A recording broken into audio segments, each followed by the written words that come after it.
Herzlich willkommen, liebe Leute, zum 40. Baustellen-Update im schönen Salzkammergut. So ist der Stand meines Hausbaus derzeit. Gestartet haben wir aber erst vor 8 Monaten.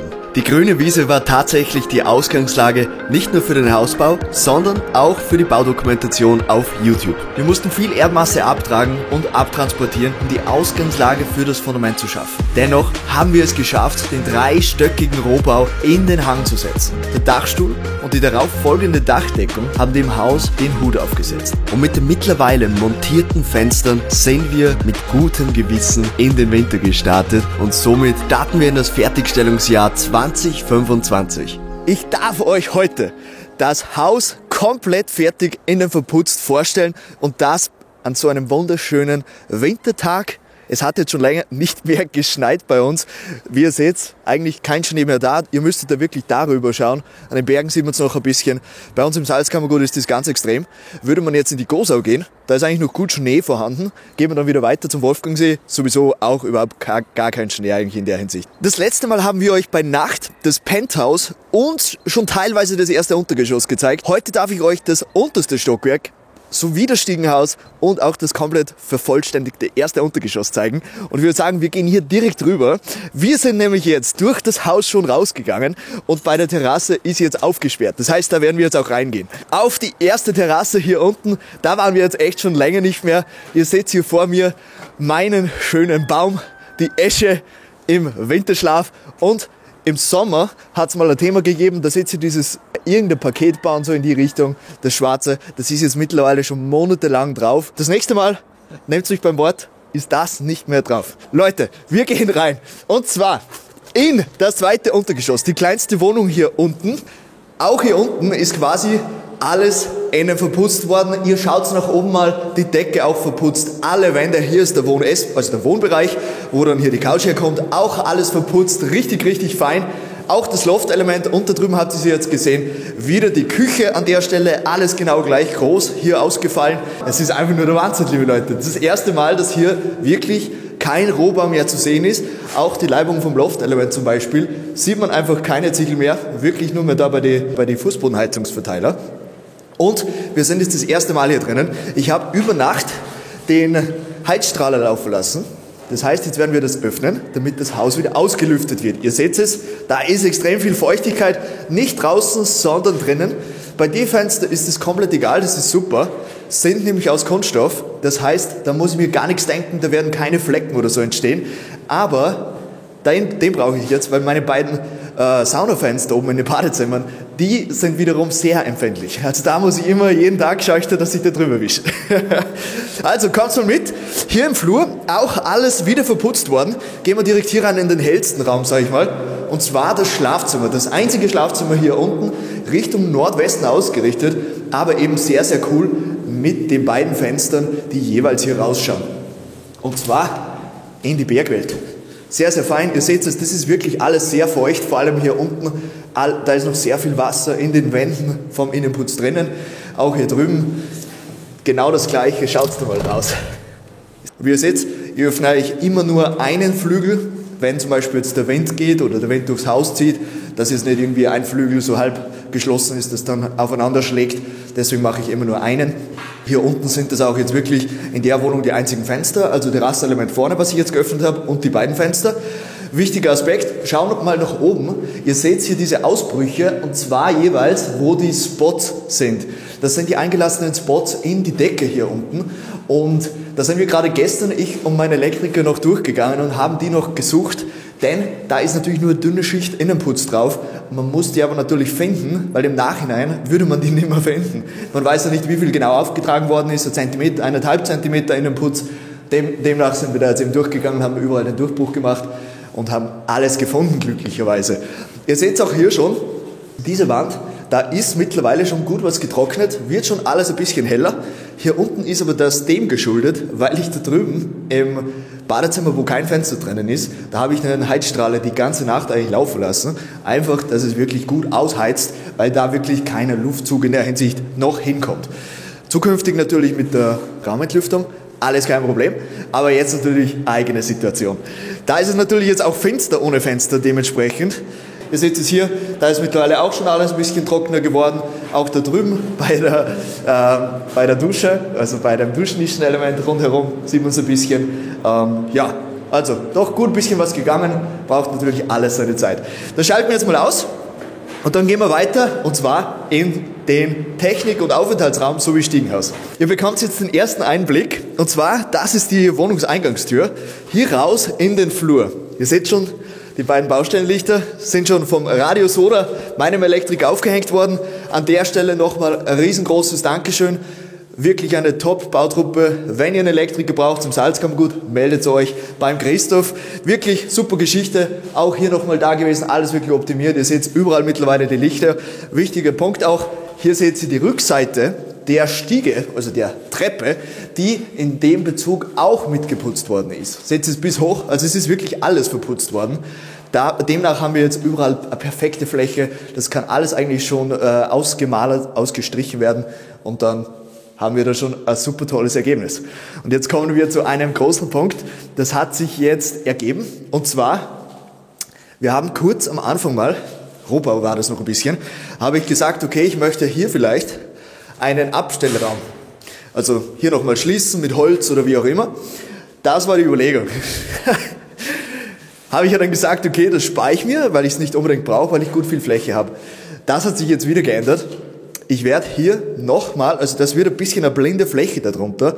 Natürlich optimal ist was anderes, aber wir haben das jetzt ausgenutzt, denn ich bin dann nochmal auf die Idee gekommen, dass ich gern noch eine Toilette im Haus haben möchte, die nicht in einer Wohnung ist, die quasi von externen Personen auch nutzbar ist, wie zum Beispiel ein Hausmeister, wie von einer Reinigungskraft, wie zum Beispiel auch eigentlich wer auch immer, der im Haus irgendwas zu tun hat, aber nicht in eine Wohnung rein kann, dann ist es natürlich super förderlich, wenn man hier eine Toilette unterbringt. Das heißt, wir werden da hinten links nochmal einen Durchbruch machen, war von Anfang an nicht geplant, wir werden dann einen Durchbruch machen und rübergehen, denn da dahinter ist quasi die Toilette der zweiten Untergeschosswohnung, und dann werden wir da mit den Fäkalien quasi mit dem Kanal anschließen. Da wird zugemauert, das heißt, da kommt dann die Toilette her, und das wird dann wahrscheinlich im Trockenbau mit Rigips alles nochmal geschlossen. Hier oben wahrscheinlich bündig, wo die Treppe eben aufhört, die Steigung der Treppe, und dann ist das nochmal so ein kleiner Raum, der hier entsteht. Ist es die optisch schönste Lösung? Bestimmt nicht, denn mir gefällt es eigentlich sehr gut, wenn es so offen ist, luftig, leicht, lockert alles ein bisschen auf, aber die Funktionalität, die überzeugt einfach in dem Bezug. Dann kommen wir weiter. Das ist auch wieder ein Bereich, wo man normalerweise nicht hinkommt, das ist ein Technikbereich. Heißt, hier kommt die Boiler hin, da kommen andere Gerätschaften hin, hier ist der Hauptschrank von der Elektrik, und dahinter haben wir auch nochmal einen Raum, und zwar den Aufenthaltsraum hier unten. Auch wieder mit 2 Fenstern, richtig schön, Richtung Südosten ausgerichtet. Gleiches Thema wie drüben. Auch sehr, sehr fein. Ihr seht auch wieder, die Decke ist verputzt worden. Hier oben ist der Auslass, wo ein Spot dann hinkommt. Alles verputzt, auch die Leibungen sind verputzt worden. Hinter mir ist nochmal ein Wasseranschluss. Da kommt nochmal ein Waschbecken hin. Wird so eine kleine Kaffeeküche, eine Teeküche mit einem Kühlschrank. Einfach, dass man ein bisschen was jausen kann, fließend Wasser hat und solche Dinge natürlich.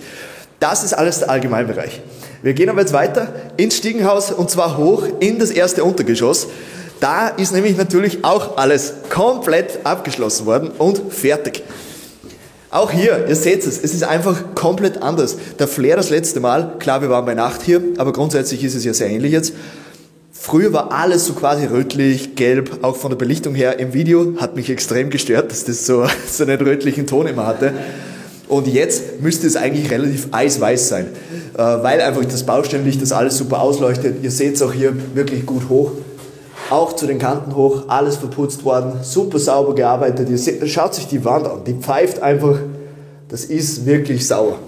Von oben bis unten, von vorne bis hinten, der Blick da hoch, schau mal da hoch, das ist wirklich ein Traum. Bis zum obersten Stockwerk, und jetzt sind wir im zweiten Stockwerk, erstes Untergeschoss. Das letzte Mal sind wir hier gestanden, da war das hier noch so quasi Mauerwerk Rohbau. Hat sich auch alles geändert. Ihr seht es wieder, das letzte Mal angesprochen, haben sie auch wieder so richtig schön hier alles ausgefüllt in das Putztürchen rein. Das wird dann mit Holz oder vielleicht sogar mit einem Stoffpanel belegt werden, damit das auch wieder versteckt ist. Hier drinnen das Schlafzimmer, das habe ich euch das letzte Mal auch schon zeigen können, aber diesmal bei Tag mit der Sonneneinstrahlung. Ein bisschen Wissen da. Wir haben gerade Vormittag an einem Donnerstag. Die Woche passiert eigentlich mal nicht so viel. Wir sind jetzt wirklich ein bisschen am Austrocknen und ist ein bisschen bei der Vorbereitung für den Fußbodenaufbau, der dann jetzt kommen wird. Dazu aber dann später mehr. Und hier der Blick rein in den Flur. Mir ist aufgefallen, dass im Video generell der Flur deutlich länger ausschaut, als er eigentlich ist. Also er schaut irgendwie dünner aus und er schaut länger aus. Ich hoffe, wir schaffen das ein bisschen besser rüberzubringen, wenn dann das Interior Design ein bisschen anfängt. Also wenn das Holz überall drauf ist, dass man das wirklich rüberbekommt. Und hier seht ihr den Blick rein in das erste Untergeschoss. Ihr kennt ja mittlerweile schon den Wohn-Ess-Bereich, aber das hier ist das erste Mal bei Tag.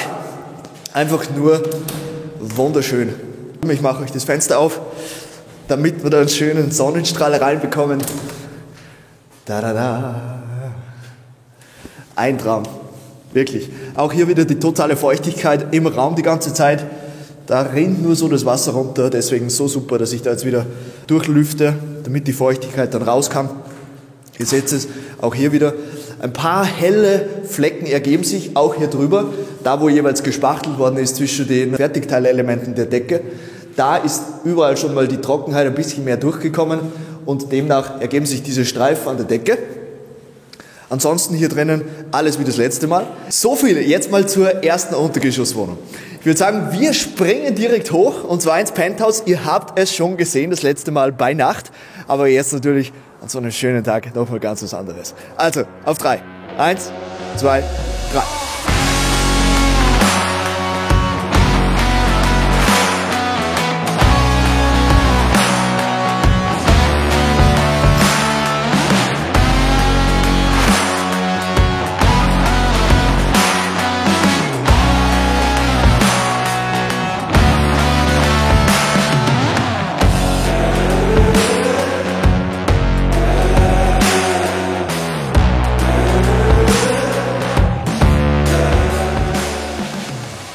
Und so schnell geht's. Wir stehen im obersten Stockwerk auf der Terrasse, die hier über allen anderen thront, mit diesem absolut sensationellen Ausblick. Einfach nur der Wahnsinn. Jedes Mal, wenn ich hier hochgehe, habe ich wirklich immer wieder so fast schon dieses surreale Gefühl, echter Wahnsinn. Also ich bin da sehr dankbar und ich habe das alles noch nicht so wirklich realisiert in der Hinsicht, vor allem hier oben mit dem Penthouse.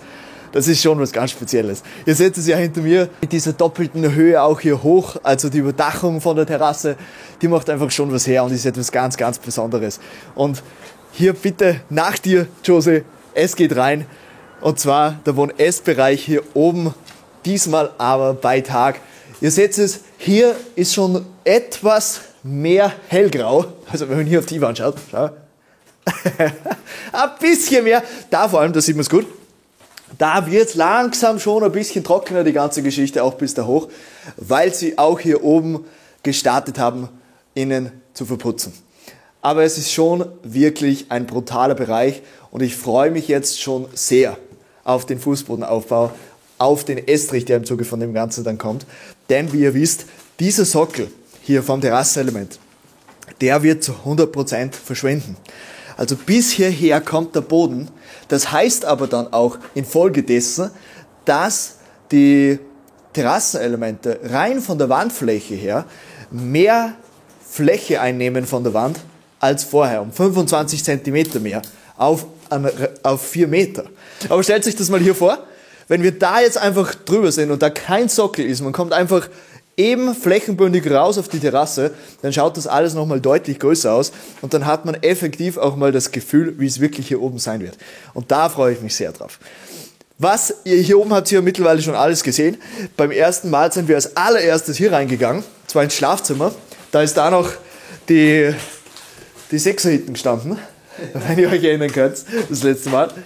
Das war schon wirklich sehr, sehr, sehr, sehr beeindruckend. Also die Burschen sind so unglaublich schnell hier durchgegangen durch das ganze Haus. Grundsätzlich ist es ein Subunternehmen von Brandl. Wie ihr wisst, Brandl Baufirma sponsert auch diese Baudokumentation hier und die haben natürlich hier diese Firmen beauftragt. Aber die sind wirklich brutal engagiert. Da ist sogar der Chef, der Polier von der Partie gekommen am Sonntag mit seiner Frau und hat noch was ausgemessen. Also wirklich der Wahnsinn. Auch Samstag waren sie da, deswegen ist auch alles wirklich so schnell gegangen.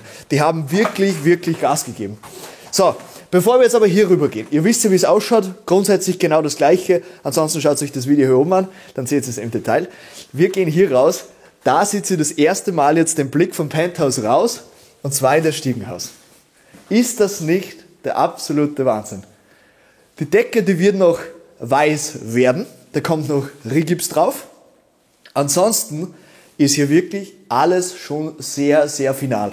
Natürlich bis auf den Boden. Also da auch nochmal der Aufbau vom Boden und da kommen dann die Fliesen hin. Aber das ist schon sehr beeindruckend. Und da unten seht ihr ja die Baustellentür.